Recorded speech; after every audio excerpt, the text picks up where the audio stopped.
Okay, so we're going to be talking about Mars, which is, I think, probably one of the planets that people understand the most, just in general astrology. It's thought of as the planet of passion and war. Mars is the action planet. Sitting on the sidelines belongs somewhere else in the heavens. Simply put, Mars speaks to the power and confident expression of the individual.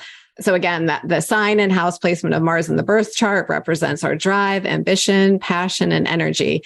So I don't know if you want to add to that, or if you disagree with any of it, please. I would agree with that. I would say Mars shows how we take action to go after what we want. It also shows what causes us to get angry. So anger would be the primary emotion with Mars, as well as perhaps like drive. There's a number of emotions. I would say Mars is a somewhat emotional planet. Passion, anger, motivation, aggressiveness, or lack thereof. So yeah, Mars shows how we go after what we want. It shows what we get angry, what causes us to get angry. And what's really interesting about that one is the sign and house that Mars happens to be in very often will very literally indicate what makes you angry. So like, perhaps say you have Mars in the fourth house, perhaps your parents piss you off. Mars in the fifth house, maybe your kid makes you mad. Mars in the 10th house, maybe your boss or a coworker makes you mad, or perhaps in the sixth house, the same could be said. So Mars would also then indicate like the male archetype. So for those people who are attracted to men, Mars will indicate the type of man that you would be attracted to.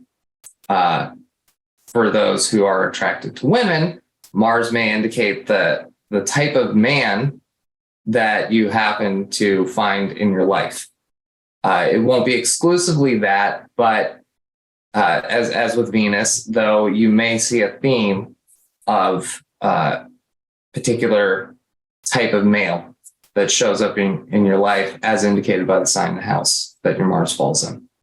And the one thing I wanted to add is I think how many athletes, Olympic athletes or, people that make it to professional sports have a prominent Mars in their chart, because that really, you need that real drive to actually reach certain levels of athletic competition. And I think that's something that just is very associated with Mars. My understanding is there actually has been a great deal of research done with that. There's somebody by the name of, I believe it was Michael Gakulin, something. I don't know if I'm saying his name right, but the guy basically was like took a scientific approach to astrology and looked at something like 30,000 charts. He found that athletes tend, a large percentage of athletes had Mars at their midheaven. And to where like a large percentage of, I think it was scientists had Saturn at the midheaven, and basically went through like the different professions and found like different planets at the midheaven. And he did a lot more than that. I haven't really gone into depth with his research, but there has been research done on that. So to answer that question, yes, athletes typically do have Mars prominent. And so then Mars would also then carry the energy of that, like your physical vitality.